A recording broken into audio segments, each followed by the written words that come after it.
ਤੁਸੀਂ ਸਾਡੇ ਪ੍ਰੋਡਕਟਸ ਇੱਕ ਵਾਰੀ ਦੇਖ ਸਕਦੇ ਹੋ। ਅਸੀਂ ਇੱਥੇ ਬੇਸਿਕਲੀ ਇਸ ਤਰ੍ਹਾਂ ਦਾ ਪਰਾਲੀ ਤੋਂ ਮੈਨਿਓਰ ਬਣਾ ਰਹੇ ਹਾਂ।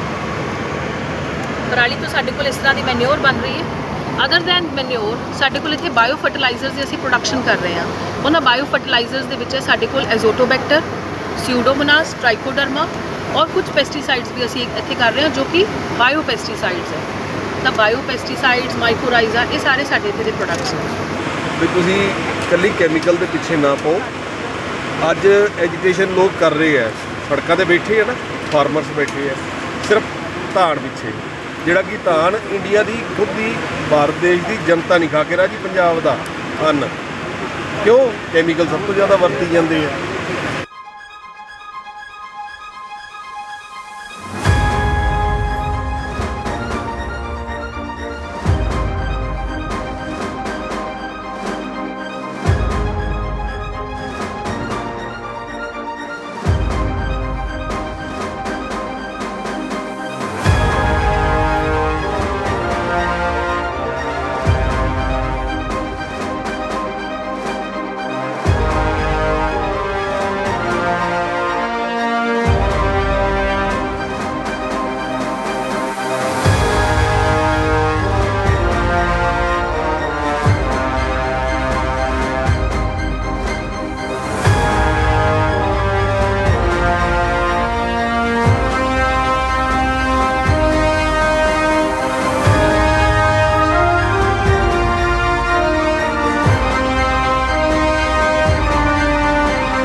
नाम है आपका? आज यह कैंप है कि किस पर्पस से लगाया गया है? नमस्कार, मैं doctor Neha Sharma. As a scientist मैं संपूर्ण एग्री वेंचर्स प्राइवेट लिमिटेड से इत्थे अपॉइंटेड हाँ। बेसिकली जो ये साडा सीफिट अबोर दे नाल कोलैबोरेटेड है, फरमेंटेड ऑर्गैनिक मैन्योर और लिक्विड फरमेंटेड ऑर्गैनिक मैन्योर ते कैंप है। ਉਹਦੇ ਵਿੱਚ ਅਸੀਂ कुछ बेसिक ਜਿਹੜੀਆਂ क्रॉप्स है, ਜਿਵੇਂ ਕਣਕ ਦੀ ਬਿਜਾਈ ਕਿਸ ਤਰ੍ਹਾਂ ਕੀਤੀ ਜਾਏ, ਸਰੋਂ ਦੀ ਬਿਜਾਈ ਕਿਸ ਤਰ੍ਹਾਂ ਕੀਤੀ ਜਾਏ, ਉਹਨਾਂ ਦੀਆਂ ਰਿਕਮੈਂਡੇਸ਼ਨਸ ਵੀ ਅਸੀਂ ਨਾਲ ਕਰਾਂਗੇ। ਤੁਸੀਂ ਸਾਡੇ ਪ੍ਰੋਡਕਟਸ ਇੱਕ ਵਾਰੀ ਦੇਖ ਸਕਦੇ ਹੋ। ਅਸੀਂ ਇੱਥੇ ਬੇਸਿਕਲੀ ਇਸ ਤਰ੍ਹਾਂ ਦਾ ਪਰਾਲੀ ਤੋਂ ਮੈਨਿਓਰ ਬਣਾ ਰਹੇ ਹਾਂ। ਪਰਾਲੀ ਤੋਂ ਸਾਡੇ ਕੋਲ ਇਸ ਤਰ੍ਹਾਂ ਦੀ ਮੈਨਿਓਰ ਬਣ ਰਹੀ ਹੈ। ਅਦਰ ਦੈਨ ਮੈਨਿਓਰ ਸਾਡੇ ਕੋਲ ਇੱਥੇ ਬਾਇਓ ਫਰਟੀਲਾਈਜ਼ਰਸ ਦੀ ਅਸੀਂ ਪ੍ਰੋਡਕਸ਼ਨ ਕਰ ਰਹੇ ਹਾਂ। ਉਹਨਾਂ ਬਾਇਓ ਫਰਟੀਲਾਈਜ਼ਰਸ ਦੇ ਵਿੱਚ ਸਾਡੇ ਕੋਲ ਐਜ਼ੋਟੋਬੈਕਟਰ, ਸਿਊਡੋਮੋਨਾਸ, ਟ੍ਰਾਈਕੋਡਰਮਾ और कुछ पेस्टिसाइड्स भी असी इत्थे कर रहे हैं जो कि बायो पेस्टिसाइड्स है। तो बायो पेस्टिसाइड्स, माइकोराइजा, ये सारे साडे इत्थे दे प्रोडक्ट्स हैं। मैडम इन्हां दा साइड इफेक्ट कोई फसल दे उत्ते या किसी बायो फर्टिलाइजर्स बेसिकली की है एक जैविक खेती जिहड़ा प्रेफर करता है कोई भी फार्मर जी। जैविक खेती दे विच की है असी कैमिकल ना पाउण दी बजाय उस दी जगह ते बायो फर्टिलाइजर की वरतों करिए, जिहदे नाल झाड़ भी उन्ना हुंदा है प्लस साडी जिहड़ी जमीन है वो भी सुरक्षित है। मैडम पता लगे कोई किसानां लई ਕੀਤਾ ਗਿਆ ਕਿ ਪਰਾਲੀ ਦਿਓ ਤੇ ਖਾਦ ਲਿਓ, ਉਹ ਕੀ ਸਿੱਧਾ ਉਪਰਾਲਾ ਜੀ? ਉਹ ਸਾਡਾ ਇੱਥੇ ਦਾ ਇੱਕ ਅਸੀਂ ਦੀਵਾਲੀ ਦੇ ਉੱਪਰ ਇੱਕ ਸਾਡਾ ਇੱਥੇ ਦਾ ਇੱਕ ਆਫਰ ਕ੍ਰੀਏਟ ਕੀਤਾ ਹੈ, ਜਿਹਦੇ ਵਿੱਚ ਅਸੀਂ ਕਹਿ ਰਹੇ ਹਾਂ ਕਿ 2500 ਦੀ ਪਰਾਲੀ ਜੋ ਵੀ ਉਹਨਾਂ ਨੂੰ ਕਾਸਟਿੰਗ ਪੈਂਦੀ ਉਹਦੀ ਉਹ ਸਾਰੀ ਕੈਲਕੂਲੇਟ ਕਰਕੇ ਉਹਦੇ ਬਦਲੇ ਅਸੀਂ ਤੁਹਾਨੂੰ 3500 ਦੇ ਵਿੱਚ ਖਾਦ ਪਲੱਸ ਜੋ ਸਾਡੇ ਬਾਈ ਪ੍ਰੋਡਕਟਸ ਨੇ ਉਹ ਸਾਰੇ ਦੇ ਸਾਰੇ ਉਹਨਾਂ ਨੂੰ ਅਵੇਲੇਬਲ ਕਰਵਾਵਾਂਗੇ। ਇੱਕ ਤਾਂ ਇਹਦੇ ਨਾਲ ਫਾਰਮਰਸ ਨੂੰ ਕੀ ਬੈਨੀਫਿਟ ਹੋਏਗਾ, ਜਿਹੜਾ ਵੀ ਉਹਨਾਂ ਦੇ ਕਣਕ ਦੇ ਵਿੱਚ ਖਾਦ ਦਾ ਖਰਚਾ और पिछे जोड़े उन्होंने स्प्रेज का खर्चा वो सारा बच जाएगा। अलॉन्ग विथ ਜਿਹੜੀ ਪਰਾਲੀ ਹੈ ਉਹਦੀ ਮੈਨੇਜਮੈਂਟ ਹੋਏਗੀ ਔਰ ਜਿਹੜਾ ਪੋਲਿਊਸ਼ਨ ਹੈ ਉਹ ਤਾਂ ਹੋਏਗਾ ਹੀ। ਤਾਂ ਸਾਰੀ ਤਰਫੋਂ ਬੈਨੀਫਿਟਸ ਨੇ। ਮੈਡਮ ਝਾੜ ਦੀ ਗੱਲ ਕੀਤੀ ਜਾਵੇ ਤਾਂ ਇਹਦਾ ਇਸ ਖਾਦ ਨਾਲ ਝਾੜ ਦੇ ਫਰਕ ਪਏਗਾ, ਵਧੇਗਾ ਜਾਂ ਘਟਣ ਇਹਦੇ ਦੀ? ਨਾਲ ਬਰਾਬਰ ਝਾੜ ਦਿੰਦਾ ਹੈ, ਉਸ ਤੋਂ ਦੁੱਗਣਾ ਝਾੜ ਦਿੰਦਾ ਹੈ। ਜੀ ਜੋ PAU ਦੀ ਪੈਕੇਜ ਪ੍ਰੈਕਟਿਸ ਦੇ ਵਿੱਚ ਰਬੀ ਤੇ ਖਰੀਫ ਦੋਨਾਂ ਦੇ ਵਿੱਚ ਜਿਹੜੀ ਸਾਡੀ ਇੱਥੇ ਸੰਪੂਰਨ ਦੀ ਬੁੱਕ ਹੈ ਖਾਦ ਬਣਾਉਂਦੇ ਅਸੀਂ, ਉਹ ਅਸੀਂ ਪ੍ਰੋਪਰ ਰਿਕਮੈਂਡੇਸ਼ਨ ਲਿਖੀ ਹੋਈ ਹੈ। ਜੋ ਪੈਕੇਜ ਪ੍ਰੈਕਟਿਸ ਜਿਹੜੀ PAU ਦੀ ਤਰਫੋਂ ਸਿਫਾਰਿਸ਼ ਕੀਤੀਆਂ ਬੁੱਕਸ ਆਉਂਦੀਆਂ ਉਹਨਾਂ ਦੇ ਵਿੱਚ ਐਡਿਡ ਹੈ।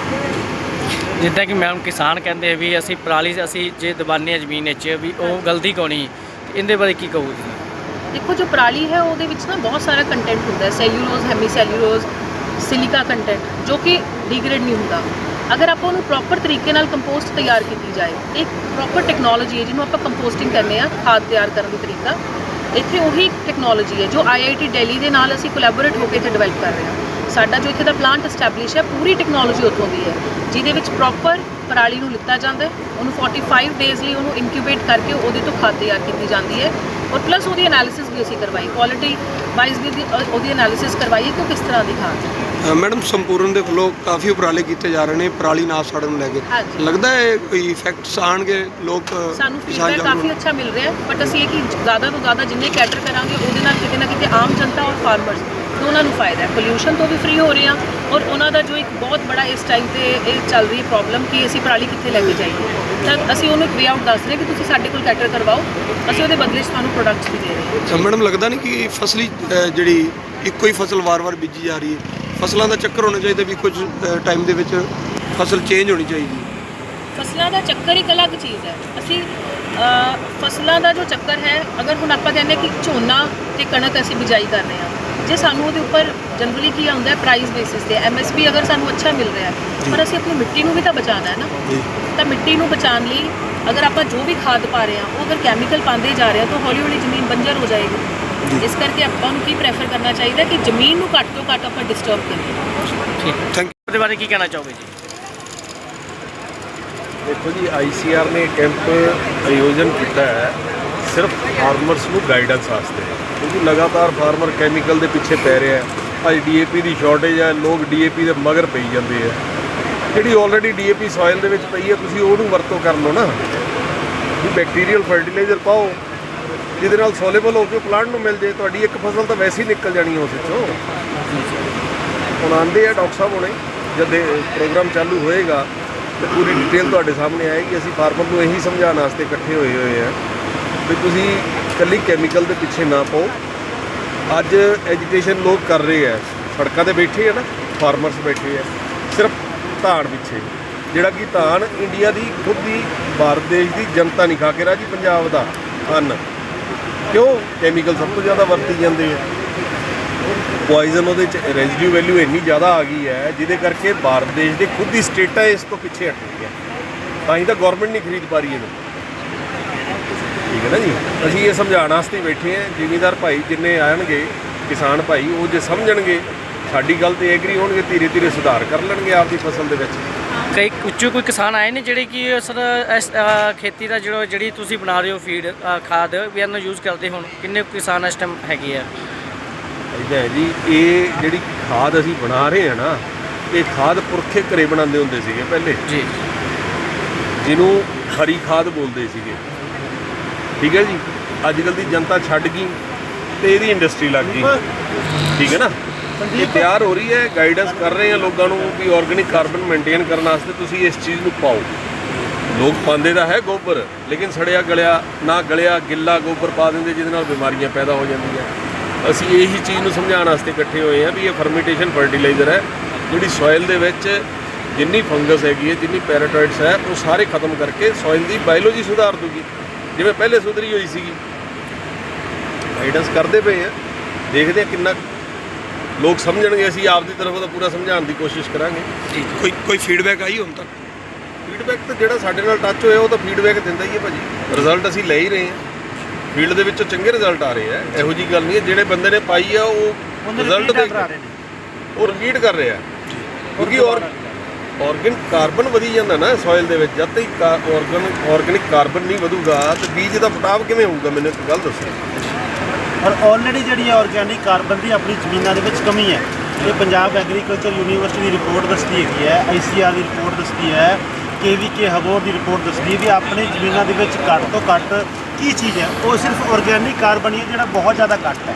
ਕੈਮੀਕਲ ਫਰਟੀਲਾਈਜ਼ਰ ਬਹੁਤ ਜ਼ਿਆਦਾ ਪਿਆ ਹੈ ਔਰ ਆਰਗੈਨਿਕ ਕਾਰਬਨ ਇਹਨਾਂ ਚੀਜ਼ਾਂ ਨਾਲ ਹੀ ਪਾਵਾਂਗੇ। ਜਦੋਂ ਆਪਾਂ ਕੋਈ ਵਰਮੀ ਕੰਪੋਸਟ ਪਾਵਾਂਗੇ, ਫਰਮੈਂਟਡ ਆਰਗੈਨਿਕ ਮੈਨੂਅਰ ਪਾਵਾਂਗੇ, ਇਹਨੂੰ ਪਰਾਲੀ ਤੋਂ ਬਣੀ ਹੋਈ ਖਾਦ ਪਾਵਾਂਗੇ। ਇਹ ਪੈਕੇਜ ਆਫ ਪ੍ਰੈਕਟਿਸ ਦੇ ਵਿੱਚ ਜਿਹੜੀ university the package of practice ਹੈ ਉਹਦੇ ਵਿੱਚ ਮੈਂਸ਼ਨ ਹੈ ਫਰਮੈਂਟਡ ਆਰਗੈਨਿਕ ਮੈਨੂਅਰ ਪਾਓ, ਜਿਹੜੀ ਅਸੀਂ ਆਲਰੇਡੀ ਪਾ ਰਹੇ ਹਾਂ। ਜ਼ਿਮੀਦਾਰ ਇਹਨੂੰ ਇੱਧਰ ਮੈਂ ਦਿਖਾਉਣਾ ਚਾਹਾਂਗਾ, ਆਹ ਪਰਾਲੀ ਅਸੀਂ ਲੈਂਦੇ ਹਾਂ ਜੀ, ਜਿਹੜਾ ਜ਼ਿਮੀਦਾਰ ਜਿਹਨੂੰ ਅੱਗ ਲਾ ਦਿੰਦਾ ਉਹਨੂੰ ਉਸ ਤੋਂ ਬਾਅਦ ਕੁੱਤਰਨੇ ਆ ਜੀ, ਉਸ ਤੋਂ ਬਾਅਦ ਕਾਊ ਡੰਗ ਮਿਕਸ ਕਰਨੇ ਆ, ਫਿਰ ਇਹ ਖਾਦ ਪਾਣੇ ਆ।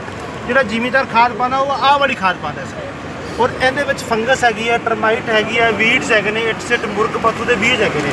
ਇਹ ਪ੍ਰੋਪਰ ਸਟੀਮ ਦੇ ਕੇ, ਆਹ ਵਾਲੀ ਖਾਦ ਪ੍ਰੋਪਰ ਸਟੀਮ ਦੇ ਕੇ ਸਟਰਲਾਈਜ਼ ਕਰਕੇ ਇਹਨੂੰ ਡੀਕੰਪੋਜ਼ ਕੀਤਾ ਹੈ। ਜਿਹੜੀ 1/3 ਦੀ ਡੋਜ਼ ਹੈ, ਜਿਹੜਾ ਜ਼ਿਮੀਦਾਰ ਆ 3 ਟਰਾਲੀਆਂ ਰੂੜੀ ਪਾਉਂਦਾ ਹੈ ਉਹ ਕਦੇ 5 ਕੁਇੰਟਲ ਪਾਏ ਸਿਰਫ ਆਹ ਵਾਲੀ ਖਾਦ, ਤੇ ਉਨੀ NPK ਉਹਨੂੰ 5 ਕੁਇੰਟਲ 'ਚ ਮਿਲ ਜਾਏਗੀ ਜਿੰਨੀ NPK ਨੂੰ 3 ਕੁਇੰਟਲ 3 ਟਰਾਲੀਆਂ 'ਚ ਮਿਲਣੀ ਹੈ ਸਰ। ਇਸ ਕਰਕੇ ਸਾਰੇ ਜ਼ਿਮੀਦਾਰਾਂ ਨੂੰ ਇਹ ਹੱਥ ਜੋੜ ਕੇ ਬੇਨਤੀ ਹੈ, ਪਰਾਲੀ ਨੂੰ ਅੱਗ ਨਾ ਲਾਓ, ਪਰਾਲੀ ਸਾਡੇ ਕੋਲ ਲੈ ਕੇ ਆਓ, ਉਹਦੇ ਬਦਲੇ ਵਿੱਚ ਮੁਫਤੀ ਪਰਾਲੀ ਤੋਂ ਬਣੀ ਖਾਦ ਲੈ ਕੇ ਜਾਓ। 2500 ਰੁਪਏ ਦੀ ਸਾਡੇ ਕੋਲ ਜਿਹੜੀ ਹੈਗੀ ਕੋਸਟ ਸਾਨੂੰ ਦਿਓ ਤੇ 3500 ਰੁਪਏ ਦੀ ਖਾਦ ਲੈ ਕੇ ਗੱਲ ਕੀਤੀ ਜਾਵੇ ਤਾਂ 1 ਕਿੱਲੇ ਦੇ ਵਿੱਚ ਕਿੰਨੀ ਲਾਗਤ ਹੈ ਖਾਦ ਦੀ? ਇਹਦੀ ਸਿਰਫ 5 ਕੁਇੰਟਲ ਦੀ ਜੀ। 5 ਕੁਇੰਟਲ। ਤੇ ਦੂਜੀਆਂ ਜਿਹੜੀਆਂ ਖਾਦਾਂ ਨੇ ਉਹਦਾ ਤੇ ਇਹਦੇ ਵਿੱਚ ਕਿੰਨਾ ਡਿਫਰੈਂਸ? ਟਰਾਲੀਆਂ ਪਾਣੇ 6-6 ਹਜ਼ਾਰ ਰੁਪਏ ਦੀ ਔਰ ਰੂੜੀ ਪਾ ਦਿੱਤਾ ਜ਼ਿਮੀਦਾਰ, ਜੀ। ਅਸੀਂ ਸਿਰਫ 1500 ਰੁਪਏ ਦੀ ਖਾਦ ਪਾਉਂਦੇ ਹਾਂ। 10,000 ਦਾ ਖਰਚਾ ਹੈਗਾ ਇਹਦਾ। ਮਤਲਬ ਉਸ ਤੋਂ ਬਾਅਦ ਇਹ ਜਿਹੜੀ ਖਾਦ ਪਾਉਂਦੇ ਇਹ ਜ਼ਮੀਨ ਨੂੰ એનર્ਜੀ ਦਿੰਦਾ ਨਹੀਂ, ਜ਼ਮੀਨ ਤੋਂ એનર્ਜੀ ਲੈਂਦਾ ਹੈ। ਸਾਡੇ ਵਾਲੀ ਜਿਹੜੀ ਖਾਦ ਹੈ ਇਹ ਜ਼ਮੀਨ ਨੂੰ એનર્ਜੀ ਦਿੰਦੀ ਹੈ, ਜ਼ਮੀਨ ਨੂੰ ਤਾਕਤ ਦਿੰਦੀ ਹੈ। ਇਹ ਯੂਨੀਵਰਸਿਟੀ ਦੀ ਰਿਪੋਰਟ ਬੋਲਦੀ ਸਾਡੇ ਕੋਲ। ਸਰ 1 ਕੁਇੰਟਲ ਖਾਦ ਦਾ ਕੀ ਰੇਟ ਹੈ? ਹਾਂਜੀ 1 ਕੁਇੰਟਲ ਖਾਦ ਦਾ ਕੀ ਰੇਟ ਹੈ? 1 ਕੁਇੰਟਲ ਖਾਦ ਜੇ ਸਾਡੇ ਕੋਲੋਂ ਲੈ ਕੇ ਜਾਵੇ ਜ਼ਿਮੀਦਾਰ 3 ਰੁਪਏ, ਜੇ ਸਾਡੇ ਕੋਲੋਂ ਖੇਤ ਦੇ ਵਿੱਚ ਆਪਦੇ ਬਾਗ 'ਚ ਮੰਗਾਵੇ ਤੇ 4 ਰੁਪਏ ਲਿਜਾ ਸਕਦਾ, 3 ਰੁਪਏ ਅਸੀਂ ਉਹਨੂੰ ਪਹੁੰਚ ਕਰ ਦਿੰਦੇ। ਕਿਲੋ ਸਰ ਕੁਇੰਟਲ ਜਿਹੜੀ ਹੈਗੀ ਹੈ ਉਹ 300 ਰੁਪਏ ਹੋ ਗਈ, ਕਿਲੋ ਦਾ ਭਾਅ। ਔਰ ਬਾਇਓ ਫਰਟੀਲਾਈਜ਼ਰ ਹੈ ਜਿਹੜਾ ਆਪਾਂ ਹੈਵੀ ਜਿਹੜੀ ਆਪਣੀ ਨਾ ਜੀ ਸੁੰਡੀ ਐਂਡੋਸਲਫਾਨ ਨਾਲ ਮਰ ਜਾਂਦੀ ਹੁੰਦੀ ਸੀਗੀ, ਤੇ ਅੱਜ ਐਂਡੋਸਲਫਾਨ ਨਾ ਜੀ ਕਿਧਰੇ ਵੀ ਕੰਮ ਨਹੀਂ ਕਰਦੇਗੀ। ਕੋਪਲਨ ਹੋ ਗਈ, ਕਾਟਫ ਹਾਈਡਰੋਕਲੋਰਾਈਡ ਹੋ ਗਿਆ, ਮਤਲਬ ਮੋਨੋ ਹੋ ਗਈ, ਸਿੰਥੈਟਿਕ ਜਿਹੜੇ ਸਾਰੇ ਇਹਦੇ ਕੈਮੀਕਲ ਉਹ ਪਾਉਂਦੇ ਨੇ। ਔਰ ਇਹ ਸਾਰਾ ਅਸੀਂ ਜਿਹੜਾ ਪਾਇਆ, ਸਾਡੇ ਪ੍ਰਿੰਸੀਪਲ ਸਾਇੰਟਿਸਟ ਨੇ ਬਾਇਓਲੋਜੀਕਲ ਦੇ PhD ਨੇ, ਉਹਨਾਂ ਨੇ ਸਾਰਾ ਬਾਇਓ ਫਰਟੀਲਾਈਜ਼ਰ ਬਣਾਇਆ ਹੈ, ਜਿਹੜਾ ਮਤਲਬ ਬਿਨਾਂ ਕੈਮੀਕਲ ਤੋਂ ਜ਼ਮੀਨ ਦੀ ਉਪਜਾਊ ਸ਼ਕਤੀ ਨੂੰ ਵੀ ਵਧਾਉਂਦੇ ਨੇ ਔਰ ਆਪਣੀ ਜਿਹੜੀ ਹੈਗੀ ਆਪਾਂ ਵੀ ਜ਼ਹਿਰਾਂ ਤੋਂ ਰਹਿਤ ਬੰਦੇ ਨੇ। ਇਸ ਤਰ੍ਹਾਂ ਕਿਸੇ ਤਰ੍ਹਾਂ ਦਾ ਵੀ ਤੁਹਾਡਾ ਹੋਰ ਸਵਾਲ ਹੈ ਮੇਰੇ? ठीक सर। इनका पहुँचे हो जी, क्या मुख्य कारण है जी? मुख्य कारण आज हमारा डिस्ट्रिक्ट लेवल प्रोग्राम है क्रॉप रेजिड्यू मैनेजमेंट के ऊपर, जो भारत सरकार का प्रोग्राम है रेजिड्यू मैनेजमेंट पे करते हैं। तो हर KVK को जितने भी KVK हैं इसके जोन में आते हैं, पंजाब, हरियाणा, UP, जो क्रॉप रेजिड्यू जहाँ जहाँ ये होता है इस टाइम पे धान, तो उसके लिए एक प्रोग्राम बना हुआ है कि इसको किसान जलाए ना। तो हमारा मुख्य ध्येय है इस प्रोग्राम में करने के लिए कि एक तो अवेयरनेस करें, दूसरा जो हमारे फार्मर्स जो जला दे रहे हैं उनको क्या है, एक तो पोल्यूशन होता है, पोल्यूशन से के साथ साथ जो ज़मीन का हमारा तत्व हैं जो वो ख़त्म होते जा रहे हैं, उसकी वजह से जो माइक्रो ऑर्गेनिज्म है वो ख़त्म होते जा रहे हैं। तो वो सबसे बड़ा मुख्य कारण है जिसके लिए हम ये कर रहे हैं। अगर उससे फ़ायदा क्या होगा कि फार्मर अगर हमारे को उससे जो हम सिंथेटिक फर्टिलाइज़र यूज़ करते हैं तो वो वाला भी कम यूज़ होगा, और वो उसकी बहुत सारी खामियां हैं सिंथेटिक फर्टिलाइज़र की। तो मेरा अपना एज ए KVK से जो सरकार का भी ये है कि हम ऑर्गेनिक की तरफ जाते जाएं, नेचुरल फार्मिंग की तरफ जाते जाएं। इसके लिए जाने के लिए अगर हम बर्निंग की तरफ जाते जाएंगे तो हम कभी भी आगे अपना उसको मुकाम कायम नहीं कर पाएंगे। और हम जैसे कि हमें एक्सपोर्ट करना है, एक्सपोर्ट करने के लिए एक रेजिड्यू होता है, आपका जो प्लांट के जो आपका प्रोडक्ट बनता है उसके अंदर रेजिड्यू आता है। तो जब हम एक्सपोर्ट करते हैं तो हमारे सैंपल रिजेक्ट हो जाते हैं। जब हमारा एक्सपोर्ट घटेगा तो हमारा रेट किसानों को नहीं मिल पाएगा जब तक हमारा सामान बाहर नहीं जाएगा। और अगर उसे हम भी खाते हैं तो हम भी बीमार पड़ेंगे, ज़्यादा अनेकों तरह की बीमारियां होंगी, जिससे उससे हमारा देश सोचो कमज़ोर होगा। जितने हम बीमार होंगे तो सारी चीज़ मेडिसिन में जाएगी, पैसे जाएंगे तो घर भी हल्का होगा। तो इस वजह से हम ये करेंगे तो अच्छा रहेगा, वातावरण भी ठीक रहेगा। दूसरा हमारी जो भूमि है, जो माँ है हमारी, वो ठीक रहेगी। अगर माँ ठीक रहेगी तो बच्चे अपने आप ठीक रहेंगे। गेहूं और धान की बिजाई लगातार बढ़ रही है जिससे पराली की समस्या पैदा हो रही है। हाँ, उसको रोकने के लिए जैविक खाद का किस तरह उपयोग हो सकता है या लोगों को किस तरह मोटिवेट किया जा सकता है?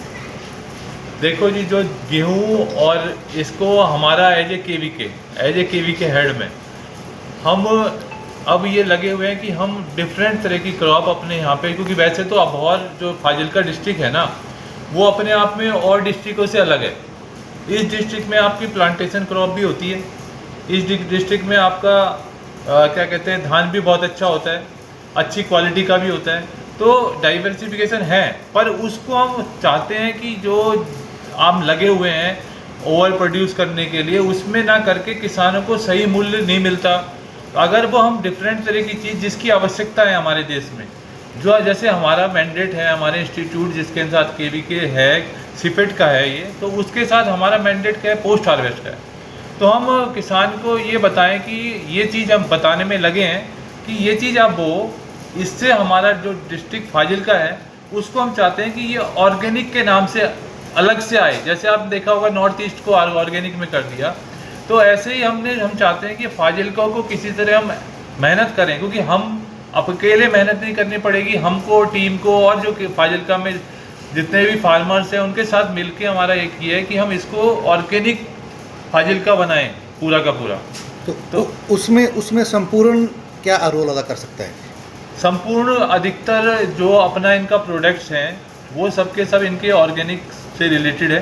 तो अगर ये प्रोडक्ट इनके मूव होंगे तो आगे जाके हम ऑर्गेनिक की तरफ और जल्दी, क्योंकि ये फाजिल्का से रिलेटेड है, फाजिल्का के में जो आदमी जहाँ रहता है वो पहले उसके बारे में सोचता है। अब क्योंकि वो एस्टेब्लिश वहाँ है तो वो सही चीज़ उनको फार्मर्स को देता है। KVK तो अबोहर में है। हाँ जी, किन्नू के नाम से KVK अबोहर को कैलिफोर्निया कहा जाता था, हाँ। लेकिन पिछले कुछ सालों से लगातार बाग उखाड़ रहे हैं। हाँ जी। उसको कैसे मोटिवेट करें? उसमें दिक्कत क्या है जी, देखो किसानों का साथ में है कि हम सब मिल के as a scientist, as a farmer, क्योंकि कितनी सारी बीमारियां, कितनी जगह आपने देखा होगा पानी ऊपर आ गया यहाँ पे, कितनी जगह नेमेटोड है उसके अंदर, हमारे को पता ही नहीं चलता, कंसल्ट ही नहीं होता आपस में। तो हम सब मिलके, फार्मर के साथ मिलके कि इसमें दिक्कत क्या है, बीमारी तो पता चले। उखाड़ दिया उन्होंने, उखाड़ना तो एक प्रबंध नहीं है, उसके बाद दूसरी चीज़ हो तो वो भी, क्योंकि ये क्रॉप मिलनी शुरू होती है हमें बहुत दिनों बाद, तो हम 7-8 साल 5 साल का प्लांट को, तो हमारे इतने साल ख़राब हो गए। तो हम चाहते हैं कि हम सब मिलके एज ए साइंटिस्ट, रिसर्चर, चाहे हम एज ए KVK, हम चाहते हैं कि हमारे कोई ज़रूरत जो भी पड़े, हम चाहे बाहर से साइंटिस्ट कंसल्ट करें, बाद इंस्टीट्यूट से करें, हम अपने फार्मर को उसकी जो रिजल्ट है उसको बचाने के लिए वो हम सब भरपूर प्रयत्न करेंगे, और इसको फाजिल्का के लिए। सर, किसानों का यही एक प्रश्न होता है और उनकी दुविधा होती है कि अगर हम धान से और जो पारंपरिक फसलें हैं उनसे दूसरी तरफ जाते हैं तो एक तो उनके लिए मार्केटिंग नहीं है और दूसरा उनके उसमें जोखिम भी बहुत ज़्यादा है।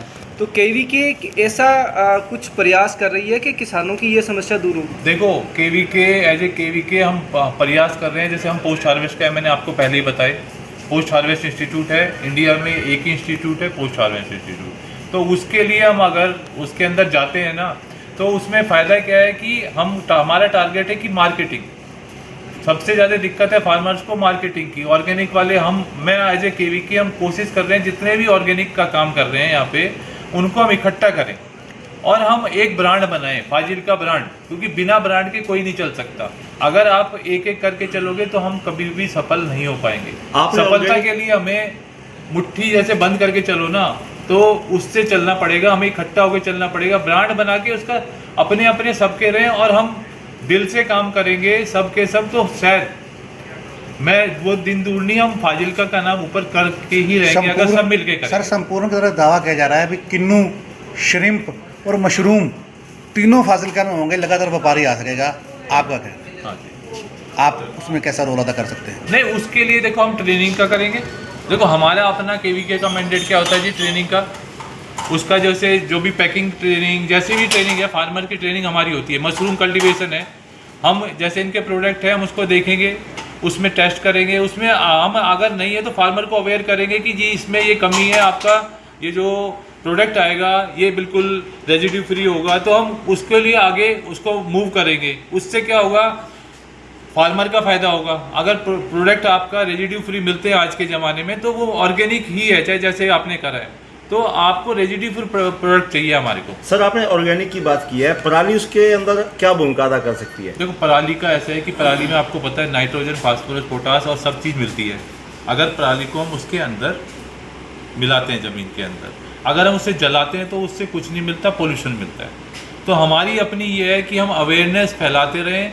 हम जगह जहाँ भी होती है हम लगातार सोसाइटी में जा रहे हैं और उनसे बातचीत कर रहे हैं। देखो प्रेशराइज तो किसी को करा नहीं जाता, समझाया जाता है।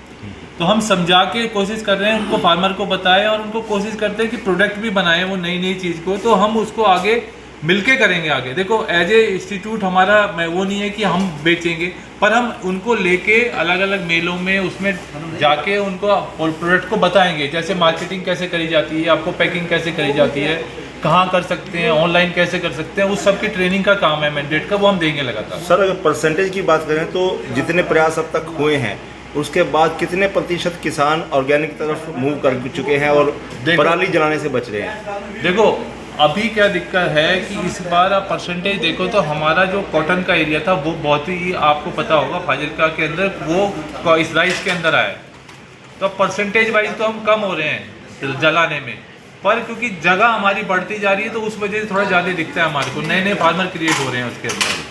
तो उस वजह से हम चाहते हैं कि फार्मर जो राइस की तरफ जा रहे हैं, राइस के नुकसान एक देखो पराली नहीं है, राइस का नुकसान क्या है, पानी भी है। आप जो पानी हम यूज़ कर रहे हैं वो पानी खत्म हो जाएगा, जो हमारा क्वालिटी वाटर खत्म हो जाएगा, फिर हम कुछ नहीं ले पाएंगे। आज की सेमिनार को लेकर क्या संदेश देना चाहेंगे? आज की सेमिनार में यही है कि हम पराली ना जलाएं और अपने देश को बचाए, जीवन को बचाए, अपनी भूमि को बचाए, जो हमारी माँ है इसको बचाएं, तो बच्चे जब भी खुश रह सकते हैं अगर आप माँ को खुश रखोगे। Thank you. हो गया इस सेमिनार बारे ਸਭ ਤੋਂ ਪਹਿਲਾਂ ਸਾਰੇ ਕਿਸਾਨ ਵੀਰਾਂ ਨੂੰ ਜੈ ਹਿੰਦ। ਕਿਸਾਨ ਵੀਰੋ, ਮੇਰਾ ਨਾਮ ਕਰਨੈਲ ਸਿੰਘ ਪੁੱਤਰ ਲక్ష్మణ ਸਿੰਘ ਪਿੰਡ ਹਲਿਆਣੇ ਦਾ ਰਹਿਣ ਵਾਲਾ। ਸਾਥੀਓ, ਅੱਜ ਜਿਹੜਾ ਇਹ ਪ੍ਰੋਗਰਾਮ ਪਰਾਲੀ ਪ੍ਰਬੰਧਨ ਦਾ ਇੱਕ ਡਿਸਟ੍ਰਿਕਟ ਦਾ ਜਾਗਰੂਕ ਕੈਂਪ ਹੈ। ਇਹ ਸਾਡੇ ਜ਼ਿਲ੍ਹੇ ਫਾਜ਼ਿਲਕਾ ਦਾ ਕ੍ਰਿਸ਼ੀ ਵਿਗਿਆਨ ਕੇਂਦਰ ਦਾ ਇਹ ਪ੍ਰੋਗਰਾਮ ਜਿਹੜਾ ਹੈ ਅੱਜ ਤੋਂ ਲਗਭਗ 3 ਮਹੀਨੇ ਪਹਿਲਾਂ ਲਿਖਿਆ ਗਿਆ ਸੀ ਕਿ ਜ਼ਿਲ੍ਹਾ ਫਾਜ਼ਿਲਕਾ ਦੇ ਵਿੱਚ ਇੱਕ ਪ੍ਰੋਗਰਾਮ ਕਰਨਾ ਹੈ ਤੇ ਇੱਕ ਅਸੀਂ ਕਰਨਾ ਬਲਾਕ ਲੈਵਲ ਤੇ। ਤੇ ਪਿੰਡ ਪੱਧਰ ਦੇ ਪ੍ਰੋਗਰਾਮ ਅਸੀਂ ਇਸ ਤੋਂ ਪਹਿਲਾਂ 4 ਕਰ ਚੁੱਕੇ ਹਾਂ। 2 ਪਿੰਡ ਜ਼ਿਲ੍ਹੇ ਦੇ ਅਸੀਂ ਗੋਦ ਕੀਤੇ ਕ੍ਰਿਸ਼ੀ ਵਿਗਿਆਨ ਕੇਂਦਰ ਨਾਲ, ਨੂਰਪੁਰਾ ਤੇ ਸ਼ਾਹਪੁਰਾ। ਇਹਨਾਂ ਦੋਨਾਂ ਪਿੰਡਾਂ ਦੇ ਆਸ-ਪਾਸ ਜਿੰਨੇ ਵੀ ਫਾਰਮਰ ਪੈਡੀ ਵਾਲੇ ਨੇ ਅਸੀਂ ਉਹਨਾਂ ਨੂੰ ਬਹੁਤ ਜਾਗਰੂਕ ਕਰ ਚੁੱਕੇ ਹਾਂ। ਇਹ ਡਿਸਟ੍ਰਿਕਟ ਲੈਵਲ ਦਾ ਜਿਹੜਾ ਜਾਗਰੂਕ ਕੈਂਪ ਹੈ ਇਹ ਫਾਜ਼ਿਲਕਾ ਦਾ। ਇਹ ਜਗ੍ਹਾ ਜਿਹੜੀ ਹੈ ਇਹ ਸੰਪੂਰਨ ਐਗਰੀਕਲਚਰ ਦੇ ਵਿੱਚ ਜਿਹੜੀ ਜਗ੍ਹਾ ਇਹ ਮੈਂ ਹੀ ਆਖਿਆ ਸੀ ਕਿ ਸਾਰਾ ਆਪਾਂ ਇੱਥੇ ਹੀ ਪ੍ਰੋਗਰਾਮ ਕਰੀਏ। ਤੇ ਮੈਂ ਅੱਜ ਆਪਣੇ ਪਿੰਡਾਂ ਤੋਂ ਲਗਭਗ 100 ਤੋਂ 150 ਫਾਰਮਰ ਜਿਹੜਾ ਮੈਂ ਸਵੇਰ ਤੋਂ ਇਕੱਠੇ ਕਰਕੇ ਤੇ ਫਾਰਮਰ ਇੱਥੇ ਲੈ ਕੇ ਆਇਆ, ਸਾਰੇ ਪੈਡੀ ਵਾਲੇ ਫਾਰਮਰ। ਜਿਹੜਾ ਅੱਜ ਦਾ ਇਹ ਜਾਗਰੂਕ ਕੈਂਪ ਹੈ ਇਹਦੇ ਤੋਂ ਸਾਡੇ ਜਿਹੜੇ ਕਿਸਾਨ ਵੀਰ ਨੇ ਕ੍ਰਿਸ਼ੀ ਵਿਗਿਆਨ ਕੇਂਦਰ ਤੇ ਜਿਹੜੇ ਦਿੱਤੇ ਹੋਏ ਜਿਹੜੇ ਉਪਰਾਲੇ ਨੇ ਉਹਨਾਂ ਦਾ ਲਾਹਾ ਲੈਣਗੇ। ਕਈ ਤਜਰਬੇ ਨੇ ਪਰਾਲੀ ਨੂੰ ਵਿੱਚ ਵਾਹ ਕੇ ਬੀਜਣਾ, ਜਾਂ ਪਰਾਲੀ ਨੂੰ ਉੱਪਰ ਵਿਛਾ ਕੇ ਬੀਜਣਾ, ਜਾਂ ਪਰਾਲੀ ਨੂੰ ਬਾਹਰ ਕੱਢ ਕੇ ਬੀਜਣਾ, ਜਾਂ ਪਰਾਲੀ ਨੂੰ ਅੱਗ ਲਾ ਕੇ ਬੀਜਣਾ, ਉਹਦੇ ਨੁਕਸਾਨ ਵੀ ਇੱਥੇ ਦੱਸੇ ਜਾ ਰਹੇ ਨੇ। ਇਹ ਇੱਕ ਬੜਾ ਅੱਛਾ ਇਹ ਜਿਹੜਾ ਕੈਂਪ ਹੈ। ਪਿਛਲੇ ਦਿਨੀ ਫਾਜ਼ਿਲਕਾ ਦੇ ADC madam doctor Mandeep Kaur ji ਜਾ ਕੇ ਆਏ ਸੀ, ਉੱਥੇ ਵੀ ਅਸੀਂ ਜਾਗਰੂਕ ਕੈਂਪ ਹੀ ਅਸੀਂ ਕੀਤਾ ਸੀ ਕਿ ਪੈੜੀ ਜਿਹੜੀ ਹੈ ਇਹਦੀ ਜਿਹੜੀ ਪਰਾਲੀ ਹੈ ਇੱਕ ਸਾਡੇ ਕਈ ਕੰਮ ਆਉਂਦੇ ਨੇ। ਸਾਡੀ ਸੁੱਕ ਵਾਸਤੇ ਵੀ ਕੰਮ ਆਉਂਦੀ ਹੈ, ਸਾਡੇ ਖੁੰਭਾਂ ਵਾਸਤੇ ਵੀ ਕੰਮ ਆਉਂਦੀ ਹੈ, ਸਾਡੀ ਕੰਪੋਸਟ ਵੀ ਇਹਦੇ ਨਾਲ ਬਣ ਜਾਂਦੀ ਹੈ।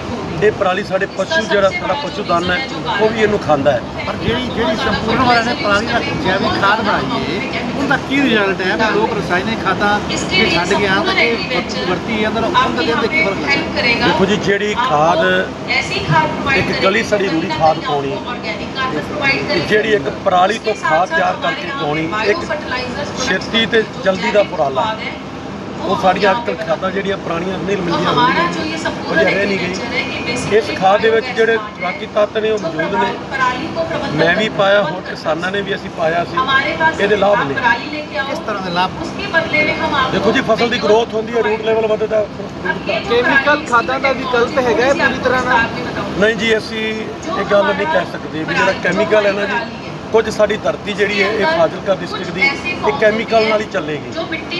ਆਉਣ ਵਾਲੇ ਸਮੇਂ 'ਚ ਇਹ ਗੱਲ ਮੈਂ ਕੋੜੀ ਕਿਉਂ ਆਖੀ ਹੈ, ਇਹ ਗੱਲ ਇਸ ਤਰ੍ਹਾਂ ਕਿ ਸਾਡੇ ਜ਼ਿਲ੍ਹੇ ਦਾ ਜਿਹੜਾ ਪਾਣੀ ਧਰਤੀ ਹੇਠਲਾ ਉਹ ਚੰਗਾ ਨਹੀਂ ਹੈ।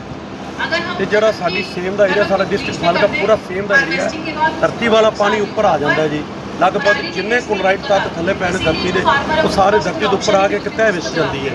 ਜਿਹੜੀ ਤਹਿ ਨੂੰ ਵਿਛੀ ਨੂੰ ਖਤਮ ਕਰਨ ਵਾਸਤੇ ਸਾਨੂੰ ਗਰਾਊਂਡ ਵਾਟਰ ਲੈਵਲ ਡੂੰਘੇ ਦੀ ਲੋੜ ਹੈ।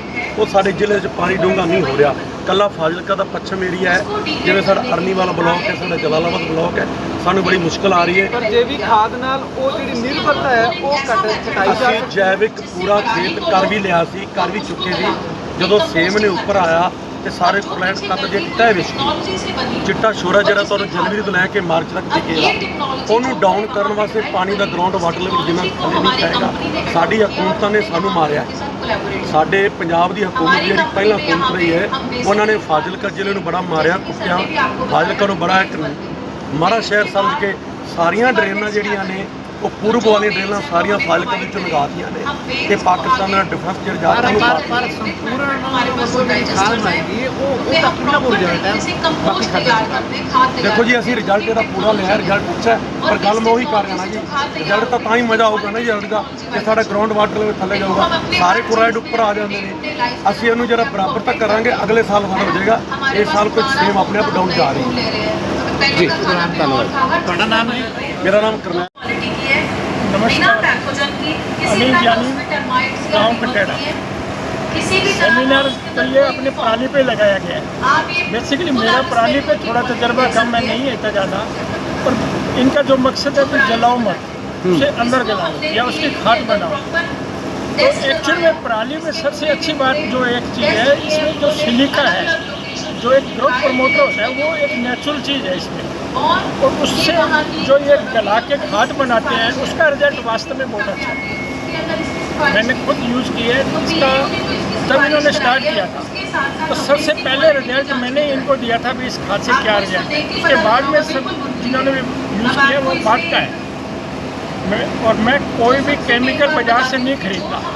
मेरे खेत में कोई केमिकल, यूरिया, DAP, किसी भी तरह का पेस्टिसाइड, हर्बिसाइड नहीं यूज़ करता। ऑर्गेनिक खाद यूज़ करता हूँ इनकी जब ज़रूरत होती है, या मेरी खुद की अपने खेत का जो फार्म वेस्ट है वो यूज़ करता हूँ। इससे आपको रिजल्ट मिल रहे हैं, फसल अच्छी हो रही है? फसल मेरी हो रही है, जहाँ मुझे ज़रूरत होती है तब मैं ये चीज़ यूज़ करता हूँ। बाकी मेरे खेत का ही जो वेस्ट है वो यूज़ होता है। और कृषि विज्ञान केंद्र अबोर से हमें काफ़ी सहयोग मिलता है, जो हमें बार बार हर फसल पे, हर चीज़ पे एक जानकारी दे रहे हैं। और जो इनकी चीज़ है, जहाँ पे अपने इस फाजिलका में pH बहुत हाई है, ज़मीन में कलर जिसे हम कहते हैं, कलर बहुत है, तो इनके कुछ प्रोडक्ट जो हैं अल्काफिन वगैरह, वो वहाँ पे फसल ग्रो करने में बहुत अच्छे सहयोग करते हैं। ये चीज़ सभी को चाहिए कि एक बार तजर्बे के तौर पे भी कोई यूज़ करो। जब रिजल्ट आपको मिलेगा तो आप उसे ज़्यादा करो।